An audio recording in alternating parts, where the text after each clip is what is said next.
Okay, we're doing a different video, guys. Don't hate us. They love to see it. Do to they? see you walk away. What do they say? Hate to see you go, but love to see you walk away. Ew, I don't like that. That's very misogynistic, isn't it? You're the one that said it. You brought it up. I thought it was a chill thing. So we got off work today, and we wanted to do something fun, something a little different to use our mind. So we thought, why not record it? Why not? Why not film We this? always see writing vlogs, and we're like, oh, we do. that's We're so inspired. cute. And why don't we make our own writing vlogs? We love to sit at home and write. And we love to read, so it just goes hand in hand. We have some goals today. Because we're taking a break from reading just to have a little brain running exercise.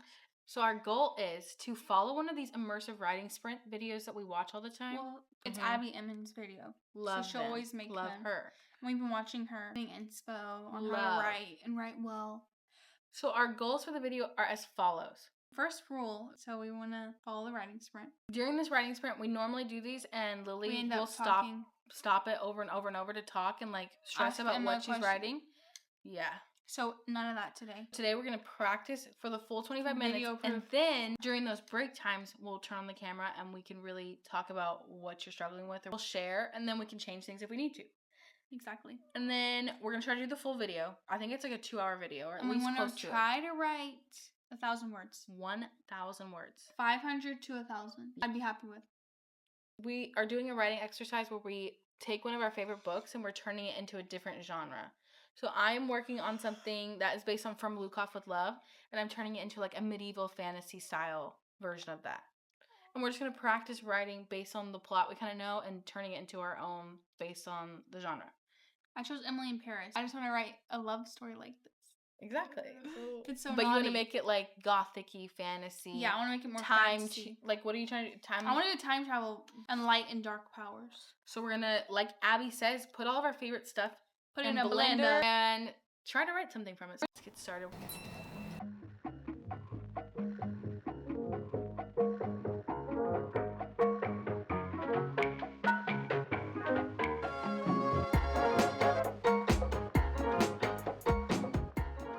So all I have so far that I've written during this writing sprint was chapter 1 for my act 1, and then chapter 2. I'm just outlining. I'm just getting details for myself when I do go to write it, so it's not as challenging. Yep. So I'm basing this off of Emily in Paris, as you know. So I'm just using Emily and Madeline, like all the names, just so that I don't have to do a name. So this is what I have so far for my chapter 1. I'll summarize. Okay. So I'm going to put that Emily gets word that Madeline has been in a car wreck, because the whole reason in Emily in Paris is that she's pregnant. So I'm just trying to switch things around. She decides that she needs to visit her. I was going to put that she's worked for Madeline for 5 years, that she's 28, because Emily's about 28. I think she turns 28 or something in the show. Yeah. And I was just going to have like her history in college and everything, what she studied. So maybe journalism, just to make it different than marketing. Because if she's going to get a book, this place, maybe she's going to talk about how it's an artifact. Yeah, that's what I was thinking. She's going to see Madeline when she gets to the hospital, sees that she's severely injured. I was going to maybe put that she was hit by a semi or like sandwich a car or something. Something crazy, right? So she's severely injured, so she can't go. I was going to have her start making arrangements to go to France. I was going to have that her past relationship, that she's single, that she had her boyfriend and their relationship ended 3 years ago. I don't know how long they're going to be together yet, but just something that she's been in a relationship. They just didn't work out. She was very focused on her career, and then she's just going to make it at the end of the chapter, make it to France, hopefully. Just like that's what I'm plotting so far. If I change it, I change it. But she's excited to start her new year in France. In chapter 2 that I'm starting to outline, she makes it to France. She's adjusting to her new life. She gets to meet Sylvie, whatever. Just put Sylvia for now. For her assignment, which is going to go get a book from this guy. She thinks that, you can't mess that up. And I think I'm going to make the guy that she's getting it from Antoine. And I'm going to make him mean. Antoine's a little cunty already, we know on the show. But I'm going to make him kind of mean. Yeah, that's all I have. So do you feel more, like today, do you feel better about the writing? Yeah. Like you actually have an idea where you're going with the story now? So far. See? So far, when it's like this and it's not jumbled up. I think that helped you. I'm so happy. Now, on mine, I've already written a lot of these. Yeah, because you've been working on it I've been working on it. Yeah. I was hanging out with Derek. Exactly. So I don't know if I want to go through all of them, but the gist of what I can give you is I'm making Jasmine and Ivan, they're going to be sword masters of their own kind. I want Ivan to be a sword master in the like brutal sense, and I want her to be like a sword dancer. So she, of course, knows how to use swords, but in the name of art, you know? Think of it like ballet or like, you know, she uses swords like poetry, and he's more like brutish and like just if he's going to swing a sword, it's because it's for killing. And when he's in the ring and teaching people, it's, you know, how to dent armor. Like that's kind of the vibe, okay? So that man to him. Yeah, he's like a real knight. He's a fighter. And I'm assuming I kind of want to change it up and make it to be like a fae realm and a human realm. That's why we're having to come together. Maybe not just two human kingdoms, just to kind of change it up. So he's from the fae side, she's from the human world. We're at a tournament. She's there to make money for her family. So she auditions in the sword dancing part of it. She wins a spot to compete in a royal tournament. He also wins in the master swordsman area. He's also getting to compete. And then we are going to jumble things up and make people do duelist stuff. So you are partnered up with someone and she gets partnered up with him, and they're going to start off on the wrong foot. I want her to be so broke that she stays in a brothel, and then maybe he's there the night before. They have this interaction. It's not a good one. Start up the next day. When they're paired together, it's just like a big no-go from both of them. But here we are. So that's kind of like my act 1, if you will. And I can tell you act 2 later when Lily gets to act 2.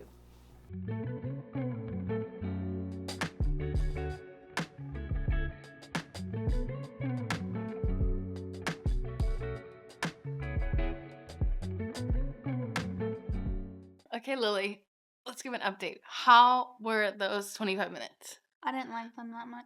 Why? Because I'm having trouble plotting. Here, come down lower. I'm having trouble plotting this part. Right. It's very confusing to me.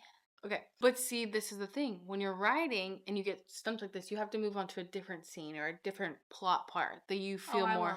You know you need to work out the kinks of what you want of how she gets to the past. But you know what you want her to do in the past. So start working on that. Then just come back and go, yeah, so just come back when you're feeling. But I can read to everybody. But as you write the past stuff, you might be like, oh, I now have a better idea of how I want her to get. That's what people have said. I was watching this girl's reading vlog, but I was watching it, and she was saying it's way easier to start in Act 2 for everything than you go to Act 1 than Act 3. Yeah, it's sometimes your beginning and endings are way harder. They change so much, you know? Yeah, because if you know, like, the book, that's what's exciting is the Act 2 part always. Right. Okay, so let me give an update. I have decided, like, where I want, like, the end of Act 2 to go. I know about where I kind of want it to go. I like where the story is moving. I like the tension I have kind of built up in my head. My only problem is as I'm plotting, I'm realizing I'm really focusing on the same, like, 4 characters in every scene. And I'll definitely need to be adding, like, other stuff to have happen in between to, like, kind of make the world feel full-fleshed and every character to have their own, you know, story going on. That's kind of what I'm trying to think. It's like every character needs to be a main character of their own mind to make them feel full, fleshed out, and like you want to care about them. So that's what I'm working on. I hope I can finish with the next 2 writing sprints we have. I want to finish Act 2 and maybe almost finish Act 3. And then decide if I'm wanting to do a book 2, because I end up doing this with everything I write. I always want to make it longer than it needs to be. Okay, we'll really update the next one. Okay, so our update is we took a break. We took showers. We are now re-inspired, and we're in the middle of our 3rd writing sprint. But Lily just said, girl, I need, like, creatively, I'm at a block, and I need a refresh. So we ate some dinner, and I think we're ready now. Are we ready? I don't know. We're just going to see what happens. Yeah, so we'll report back whenever we finish our 3rd writing sprint. Yeah.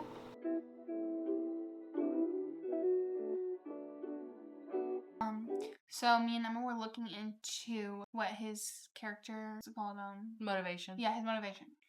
So I want Sylvie from the show to be his love interest, obviously, because they make sense. And in the show, we're Team Sylvie and Antoine. I'm gonna have him in a way like he's gonna lose her back in the past. I think I'm gonna make him be kind of crazy and a toxic guy, but he's so drawn to lust for her that it just turns toxic, you know. And she wants to escape it because he's just an intense person. He likes to love passionately. But that can be a bad thing too. I want her to leave him, and then he kills her Well, I want him to, like, kill the new person that she's with and kill her, maybe. Or, like, somebody kills her. I don't know. She's going to die somehow. I don't know. Because I want him to try to resurrect her, but she's never going to be the same. Like, right. She'll never see you the same as when she was with you. Because she sees your faults now. And when he resurrects her, I think that's going to disrupt the balance of life. Like, kind of in the Vampire Diaries, whenever they bring people back, it's like, nah, you're messing with the way we live. I think it's going to end up sending her to the future. So I'm going to try to do that. Maybe? I'm just thinking. Right. So maybe it sends her back to the future, and he's looking for her for all these years. Mm-hmm. He finds a way to turn himself immortal, something like that. He's finding ways, and he's just going crazy because he loved that girl. I think that's all I have for his right now. Well, okay, not much to add other than I've been building up and writing a ball scene. Kind of like Vampire Diaries, like we were saying. If you know anything about the ball scene, that's like my vibes right now. I'm in that world of things. So yeah, I just have them at the ball. Tensions are high.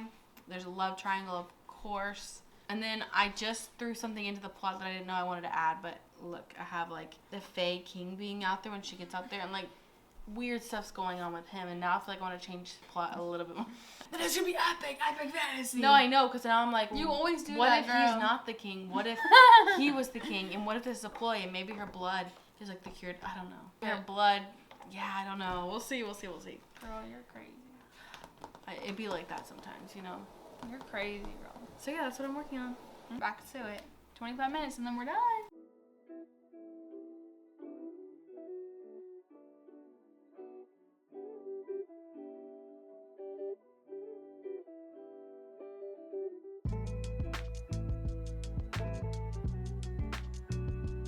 We're done. And I basically finished.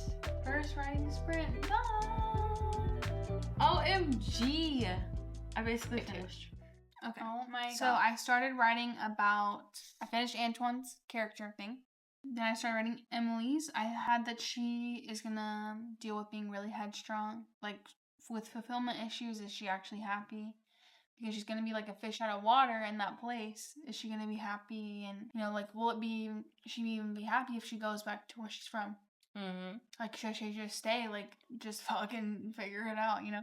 Like, do they need to fight so hard for her to get back? Having to accept change. Her in the show, she's not good at accepting change. Mm-hmm. Being vulnerable with other people, being able to trust other people. I think those are her internal struggles. She's going to struggle with guilt as well. And then I was finishing up chapter 4. I was going to have that Gabrielle when she goes back in time. Oh, I changed up chapter 3. That's right. So before she goes back in time, she sees Gabrielle. She's like, who are you? Like, why are you here, you know? Mm-hmm. Because I thought it was only me. He lives here alone. That's what I've been told. Whatever. Something like that. That's going to happen. Mm-hmm. He's like, oh, I work for him. Like, my name's Gabrielle. Mm-hmm. And, like, he has a tattoo.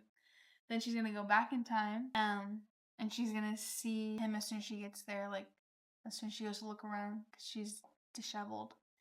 She's going to be like, I just saw you. Who are you? Why are you wearing that? You know? And he's going to be like, I'm Gabrielle. Mm-hmm. And she's like, what? What the fuck? You know? Yeah. And she's gonna tell her name's Emily, obviously. And then she's gonna ask, where's Antoine? Where's Sylvie? Like, they were just right here. And he's gonna be like, he does not live here, and Sylvie's been dead for years. What are you talking about? Okay. She's gonna be like, what? Sylvie's dead? Like, what? And then Gabrielle's gonna see that she's in distress. Like, you should sit down, you need water, you need to sit down. And he's gonna try to approach her, and she's gonna, like, put her hands up, and she's got powers. She's gonna back up. Okay. So it's a stress response. Yeah. Lovely. That's what I got. See, look how much more inspired you got. I'm so proud of you. I just needed food. Successful. How many words do you think you did? Let me see. I know we broke 1,000. I just wanted to see how many. Which is what our goal was today. And I feel good about what I've been writing this time. Yeah. It's fun. Writing is fun. It is. Which one did I write? It can be frustrating because if you don't know what you're wanting to go for, you know? Because there's so many different ways to write anything. And internal struggles are just as important. We learned that from Abbie. They're just as important as external. Because I hate reading fantasy books, and it's been a lot of the times. And I don't like anything because I can't relate to a lot of fantasy girlies. You know? You're like, yeah, it's a really cool story. But the plot is well written, but you have no internal struggles. You know? Like Feyre, I loved her because she had so much... You know? Yeah. To her. She really ate her up with that one. She really did. So I'm just trying to have a lot of internal struggles for every character. And I just am excited to see where I can take it. Maybe we'll make another one of these videos. No, we will. Because we're very inspired. We definitely will. We will. If you all like them, people who watch us. See. We'll see. Okay. I loved it. All right. Lots of progress. Anything to say? No, I'm just very excited about what I wrote. I'm excited to see what I come with next. That's all I can think about. Okay. Is what's to come next. Alrighty. Well, we'll see you in the next one, guys. Bye.